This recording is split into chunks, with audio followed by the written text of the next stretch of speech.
மானஸ் பக்கங்கள். Hi friends, இது மாலிகாவின் கேளுங்க கதை கேளுங்க. மானஸ் எழுதிய வானவில் நெஞ்சங்கள், அத்தியாயம் 155. கடையில் இருக்கும் தன்னுடைய ஆபீஸ் ரூமில் மாதேஷ் பிஸியாக இருந்தான். வேதாச்சலத்தோடு அமர்ந்து பிசினஸ் சம்பந்தமாக ஏதோ பேசிக்கொண்டு இருக்க அவன் அலைபேசி ஒலித்தது. அவசர அவசரமாக ஆர்வத்தோடு எடுத்து பார்த்தான். மற்றொரு பிரான்ச்சில் இருந்து மேனேஜர் அழைத்திருந்தார். உள்ளுக்குள் சலித்து கொண்டே எடுத்து பேசினான்.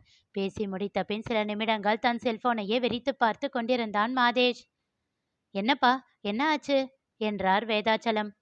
ஒண்ணுமில்ல சித்தப்பா என்று சொல்லிவிட்டு மீண்டும் அவர்கள் பேசிக்கொண்டிருந்த விஷயத்தை தொடர்ந்தான். பிறகு வேதாச்சலம் கிளம்பி சென்று விட்டார். தன் நாற்காலியில் சாய்ந்து கண்களை மூடி அமர்ந்து கொண்டான் மாதேஷ். அவனுக்கு கோபமாக வந்தது. அவன் முகத்தில் எள்ளும் கொள்ளும் வெடித்து கொண்டிருந்தது. கொஞ்சம் கடுகை போட்டால் பொரிந்துவிடும் அளவுக்கு அவ்வளவு கோபத்தோடு இருந்தான். தன்னை கட்டுப்படுத்த முடியாமல் எழுந்து கைகளை பின்னே கட்டிக்கொண்டு அறைக்குள்ளேயே குறுக்கும் நெடுக்குமாக நடக்கத் தொடங்கினான். ச்சே, 10 நாளுக்கு மேல ஆச்சு. என்ன பண்ணிக்கிட்டு இருக்கான்? அப்படி என்ன அங்க கழுட்டுற வேலை பண்றான்? இருக்கிறது ஒரு பெட்ரோல் பங்கு. என்னவோ இந்த உலகத்தையே இவன் தான் பாத்துக்கிற மாதிரி அவ்வளவு பிஸியாவா இருக்கான். இதிலேயே பாதி வேலை அந்த வேதா பொண்ணு தான் பாக்குறா. இவனுக்கு என்ன கேடு வந்துச்சு? வாய்விட்டே முரளியை வசைபாடி கொண்டிருந்தான் மாதேஷ். ஆம், எப்போதும் அவனை அழைத்து தொந்தரவு செய்து கொண்டே இருக்கும் முரளி ஒரு வாரத்திற்கு மேலாக அவனிடம் பேசவில்லை. அதில்தான் கடுப்பாகி கத்திக்கொண்டே இருக்கிறான். ஆமா, அவன் கூப்பிட்டு பேசுறப்போயெல்லாம் அவன் கிட்ட பேசாம அவாய்ட் பண்ண வேண்டியது. இப்போ அவன் பேசாம இருக்கிறப்போ அவனை திட்ட வேண்டியது. அவன் மனசாட்சி அவனை சாடியது. நீ வாய மூடு என்று அதனை அடக்கி வைத்தான். ரிவர்ஸ் சைக்காலஜி என்ற கோட்பாடு ஒன்று உண்டு. எப்போதும் தங்களை தொடர்ந்து தொந்தரவு செய்து கொண்டே இருப்பவர்கள் திடீரென்று அலட்சியம் செய்ய ஆரம்பித்து விட்டால் மனம் அவர்களை நோக்கி திரும்புமாம். அப்படி ஒரு நிலைமையில்தான் இப்பொழுதும் ஆதேஷும் இருந்தான். அதற்கு மேல் பொறுமை இல்லாமல் நந்தினியை அழைத்தான். அவள் அழைப்பை ஏற்று ஹலோ என்று சொன்ன பின்பு அவளிடம் என்ன சொல்லி கேட்பது என்று புரியாமல் விழித்தான். இத்தனை நாட்கள் வீராப்பாக இருந்துவிட்டு இப்பொழுது திடீரென்று அவளிடம் சென்று முரளியை பற்றி கேட்டால் தன்னுடைய கெத்து என்ன ஆவது என்று எண்ணினான். ஹலோ, என்னங்க, ஃபோன் பண்ணிட்டு என்ன பேசாம இருக்கீங்க? ஆ, ஒண்ணுமில்ல நந்தினி. மித்ரா கிட்ட பேசினியா? பேசினேனே. எப்போ? காலையில ஒரு 11 மணி இருக்கும். எப்படி இருக்காளாம்? நல்லாதான் இருக்கா. என்ன திடீர்னு அவளை பத்தி கேக்குறீங்க? ஒண்ணுமில்ல. அவ வீட்ல எல்லாரும் நல்லா இருக்காங்களா? அதெல்லாம் நல்லா தான் இருக்காங்க. இப்போ கால் பண்ணி எதுக்கு இதையெல்லாம் கேட்டுக்கிட்டு இருக்கீங்க? ஏன், இப்போ கேட்க கூடாதா என்றான் கோபமாக.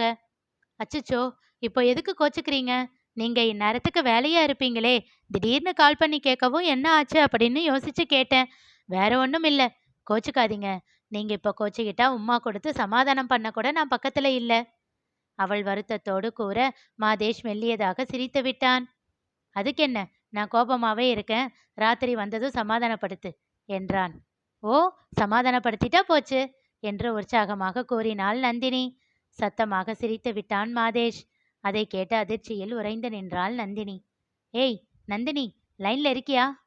ஆ, இருக்கேன் என்றாள் தடுமாற்றமாக. அப்புறம் உம்மா நேர்ல மட்டும்தான் கொடுக்கணும்னு இல்லை, போன்ல கூட கொடுக்கலாம். அதை கேட்டு இன்னும் திகைத்தவள் சட்டென்று தன் அலைபேசியை எடுத்து மீண்டும் ஒரு முறை அழைத்தது அவன்தானா என்று கண்ணை கசக்கி பார்த்துவிட்டு மீண்டும் காதில் வைத்தாள். நந்தினி, என்ன பண்ணிக்கிட்டு இருக்க நீ? உன்கிட்ட தானே பேசிக்கிட்டு இருக்கேன் என்றான் கோபமாக.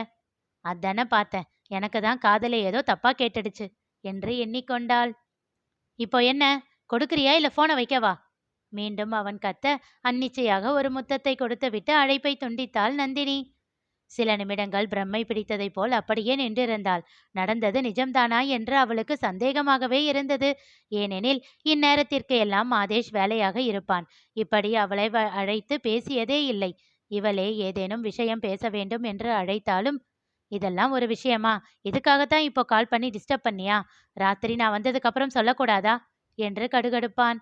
இது என்ன புதியதாக இருக்கிறது என்று தன் போனையே பார்த்து கொண்டு இருந்தாள். எதுவா இருந்தா என்ன, ராத்திரி சமாதானம் பண்ண சொல்லியிருக்காரு, அப்போ பண்ணிட வேண்டியதுதான் என்ற வெட்கத்தோடு கண்ணாடியில் தன் முகத்தை ஒரு முறை பார்த்துவிட்டு உற்சாகமாக அறையை விட்டு வெளியில் சென்றாள் நந்தினி. இரவு மடிக்கணினியோடு அமர்ந்து வேலை செய்து கொண்டிருந்தவனின் விழிகள் அறையின் வாசலையே தொட்டு தொட்டு மீண்டன.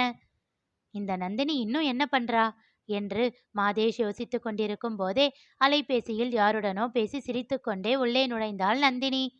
அதை கண்டவனின் முகம் பிரகாசமானது. ஆனால் அவளை கண்டுகொள்ளாதது போல் இறுக்கமாக முகத்தை மாற்றிக்கொண்டு கணினியில் தன் பார்வையை பதித்தான். அவன் முக மாற்றத்தை கண்டவள், சரி சரி, நான் நாளைக்கு பேசுறேன், இப்போ வச்சிடவா என்று சொல்லி அழைப்பை துண்டித்தாள் நந்தினி. துணுக்குற்றான் மாதேஷ். எதுக்கு இப்போ கட் பண்ண? நீ பாட்டிக்கும் பேச வேண்டியது தானே. பரவாயில்லைங்க, அவன்கிட்ட நான் நாளைக்கு பேசிக்கிறேன் என்றவாறே அவன் அருகில் வந்து அமர்ந்தாள். என்னது, அவனா? யார்கிட்ட பேசிக்கிட்டு இருந்த? நரேன் கிட்ட. ஓ, உன் தம்பி கிட்டயா? நான் கூட உன் அண்ணன் கிட்ட தான் பேசிக்கிட்டு இருக்கியோன்னு நினைச்சேன். என்ன சொல்றீங்க நீங்க? எனக்கு ஏது அண்ணன்? எனக்கு ரெண்டும் தம்பிங்க தானே. திரும்பி அவளை பார்த்து முறைத்தவன், அதுதான் ஒரு உடன்பிறவா சகோதரனை வச்சிருக்கியே, அவனோன்னு நினைச்சேன் என்றான். ஓ, முரளி அண்ணனா என்று சொல்லி சிரித்தவள் அவன் கையை கட்டிக்கொண்டு தோளில் சாய்ந்து கூறினாள், உங்களுக்கு தான் நான் அவர் கூட பேசினா பிடிக்கலையே, அதனால உங்க முன்னாடி பேசுறதில்ல. அவர் ஃபோன் பண்ணா ரூமுக்கு வெளியவே பேசிட்டு அப்புறம்தான் உள்ள வரேன். அப்போ மேடம் இன்னும் அவன்கிட்ட பேசிக்கிட்டு தான் இருக்கீங்களா? இது என்னங்க கதையா இருக்கு? அவர் கால் பண்ணா பேசாம இருக்க முடியுமா? நீங்க தான் அவரை அவாய்ட் பண்றீங்க. நானும் அப்படியே பண்ணா நல்லா இருக்குமா? சொல்லுங்க. அவன் முகம் இறுகியது. கடைசியா எப்போ பேசின? அவன் குரலில் இருந்த கடுமையை உணர்ந்தாள் நந்தினி. நேத்து மத்தியானம் என்றாள் இறங்கிய குரலில். அவன் முகம் அதை கேட்டு இன்னும் இன்னும் இறுகி போனது. பற்களை கடித்து தன் கோபத்தை கட்டுப்படுத்தி கொண்டான். ஆனால் கோபத்தில் அவன் பற்களை கடிக்கும் சத்தம் அவளுக்கு நன்றாகவே கேட்டது. பயந்து போனாள் நந்தினி. அப்போ இவகிட்ட எல்லாம் பேச முடியுது, என்கிட்ட மட்டும் பேச நேரம் இல்லையா அவனுக்கு? மனதிற்குள் கோபம் எரிமலை என பொங்கி வழிந்தது. என்னங்க, எதுக்கு இப்படி கோபப்படுறீங்க? சாரி, உங்களுக்கு கோபம் வருதுன்னு தெரிஞ்சுதானே நான் அவரை பத்தி பேசுறதே இல்ல. நீங்களா அவரை பத்தி கேட்டு என்ன பேச வச்சுட்டு இப்போ கோபப்பட்டா எப்படி? ப்ளீஸ்ங்க என்று அவன் தாடையை பிடித்து கெஞ்ச, அவனோ அவள் கையை வேகமாக தட்டிவிட்டான். அதில் அதிர்ந்து போனாள் நந்தினி. கோபமாக தன் மடிக்கணினியை அணைத்து மூடி டேபிளின் மேல் வைத்துவிட்டு வந்து படுத்துக்கொண்டான். என்னங்க, எதுக்கு இப்போ இவ்வளவு கோபம்? மீண்டும் அவனை நெருங்கி அவள் கேட்க, Nandini please leave me alone என்றான் கண்களை இறுக மூடிக்கொண்டு. அதற்கு மேல் அவனிடம் செல்ல பயமாக இருக்க மெதுவாக நகர்ந்து தன் இடத்தில் படுத்துக்கொண்டாள் நந்தினி. அவனுக்கு முதுகை காட்டி படுத்துக்கொண்டு அவளின் விழிகள் கண்ணீரை பொழிய தயாராகின. கொஞ்ச நாட்களாக அவள் சமாதானம் செய்தால் அதில் சமாதானமாகி அவளை கொஞ்ச ஆரம்பித்திருந்தவன் இப்படி திடீரென அவளை நிராகரிப்பது அவளுக்கு மிகவும் வருத்தமாக இருந்தது. எதுக்கு இவ்வளவு கோபம்? நான் முரளி அண்ணன் கூட பேசுறது அவ்வளவு பெரிய தவறா? ஏன் அவரை இவருக்கு பிடிக்கவே இல்லை? எல்லோரிடமும் அவர் எவ்வளவு பாசமாக இருக்கிறார். சரி, அதை எல்லாம் விட இப்பொழுது நான் என்ன தவறு செய்தேன்? அவரை பற்றி பேசுவது கூட இல்லையே. அவர் இவரிடம் பேசினால் இவர் கோபப்படுகிறார் என்று அவரையும் பேச வேண்டாம் என்று சொல்லிவிட்டேனே. இன்னும் என்ன இவருக்கு வேண்டும்? தனக்குள்ளேயே புலம்பிக் கொண்டாள் நந்தினி. ஆம், சில நாட்கள் முன்பு எப்போதும் போல் மாதேஷ் அழைப்பை ஏற்காமல் போக நந்தினியை அழைத்தான் முரளி. அவளிடம் எப்போதும் போல் பேசிவிட்டு, மச்சாங்கிட்ட போனை கொடுமா என்றான். அவள் தயங்கினாள். ஏம்மா, வீட்ல இல்லையா? அண்ணா, நான் ஒன்னே ஒன்று கேட்டா தப்பா எடுத்துக்க மாட்டீங்களே. என்னம்மா? உங்களுக்கு நிஜமாவே புரியலையா அவர் உங்களை அவாய்ட் பண்றாருன்னு?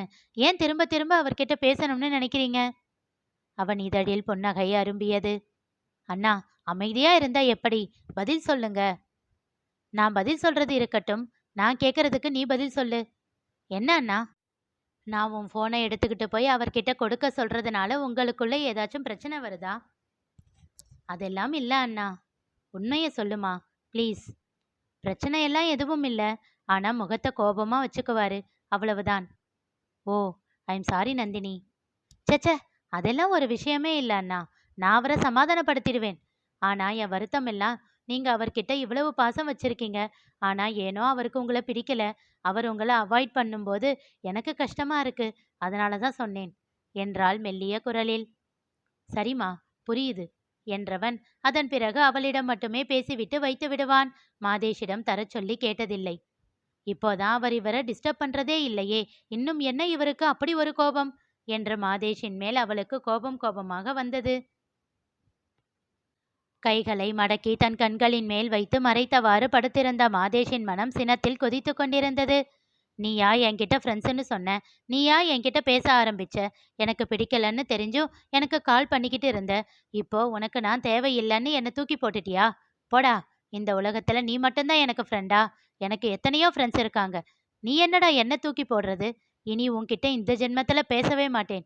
இத்தனை நாள் நீ பேசினா வேற வழி இல்லாம பேசிக்கிட்டு இருந்தது கூட இனி நடக்காது என்று தனக்குள் சூளுரைத்துக் கொண்டு உறங்கிப் போனான் மாதேஷ். இனி நிகழப்போவது என்ன தெரிந்து கொள்ள தொடர்ந்து கேளுங்க. கதை கேளுங்க. மீண்டும் சந்திப்போம்.